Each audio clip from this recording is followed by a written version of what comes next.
The Safe Schools Climate Act for the Prevention of Harassment, Intimidation, and Bullying. The Safe Schools Climate Act, passed in 2006 by the South Carolina legislature, has the purpose of providing a safe school environment free of harassment, intimidation, and bullying. The act emphasizes the responsibility of school employees and volunteers to lead by example by treating others with civility and respect, and by preventing and appropriately responding to any harassment, intimidation, and bullying. The law requires school districts to develop policies to prevent harassment, intimidation, and bullying, and to effectively address complaints. The goals of this training are to define bullying, identify the different types of bullying, identify specific risk factors of students who are bullied and who bully, explain what employees can do if they see bullying, and what to do if they receive a report of bullying. Harassment, intimidation, or bullying means a gesture, an electronic communication, or a written, verbal, physical, or sexual act that is reasonably perceived to have the effect of harming a student physically or emotionally, or damaging a student's property, or placing a student in a reasonable fear of harm or property damage. For purposes of this video, the term bullying may be used interchangeably with the terms harassment and intimidation. Bullying is unwanted, aggressive behavior among students that involves a real or perceived power imbalance. The behavior may be repeated or often has the potential to be repeated over time. The district expects all individuals to conduct themselves in an appropriate manner and to respect others. There are three primary types of bullying: verbal, social, and physical.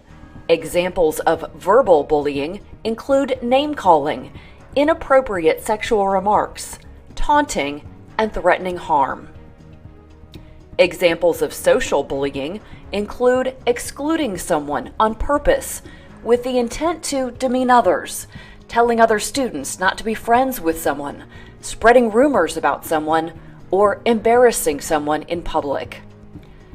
Physical bullying can include hitting, kicking, or pinching someone, tripping someone, or damaging someone's property. Bullying can take place in other locations besides inside school. It can take place on the playground, on the bus, waiting at the bus stop, or on the internet, or through the use of social media. Cyberbullying is bullying that takes place using electronic technology. It can be mean text messages, rumors posted on social networking sites, and/or embarrassing pictures, videos, websites, or fake profiles. Cyberbullying messages and images can be posted anonymously and can be distributed quickly to a very wide audience. The school district can and will take appropriate action to respond to bullying away from school, including cyberbullying, if the bullying impacts the school environment. Students with disabilities and socially isolated students may be at an increased risk of being bullied. Employees and volunteers must remain vigilant in identifying any potential bullying, harassment, and intimidation. Changes in behavior, appearance, and academic performance are some of the signs exhibited by students who are bullied. Employees should be observant for these types of changes and try to determine the cause for these changes. Speaking with the student's parents, or coordinating a meeting with the school's guidance counselor are all reasonable steps to help students who are exhibiting these signs. Employees should intervene to the extent necessary and appropriate to prevent or stop any bullying, including physical bullying. Employees should also contact the school's administration as soon as possible so that the school can implement appropriate safeguards to prevent bullying and similar conduct from occurring in the future. Employees must respond to bullying, harassment, or intimidation and cannot wait until a student or parent reports allegations. If the conduct involves criminal activity, the matter must be reported to law enforcement. A school must conduct a thorough investigation and keep parents and students informed during the investigation, notify the parties of the findings and the district's response, and monitor the involved students to prevent the conduct from reoccurring. Schools must perform the following when responding to suspected bullying. Conduct a thorough investigation, which includes speaking with students and witnesses and collecting other evidence. Separate students if necessary during the investigation. Keep parties, including parents, informed of the investigation's progress.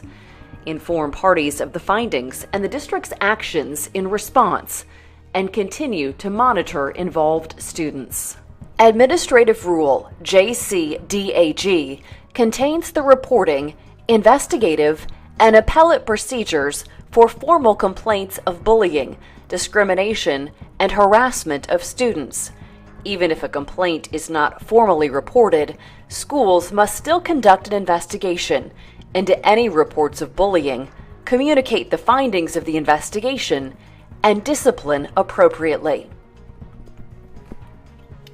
An employee or volunteer who promptly reports an incident of harassment, intimidation, or bullying to the appropriate school official and who makes this report in compliance with the procedures in Board Policy and Administrative Rule JCDAG is immune by state law from a cause of action for damages arising from failure to remedy the reported incident.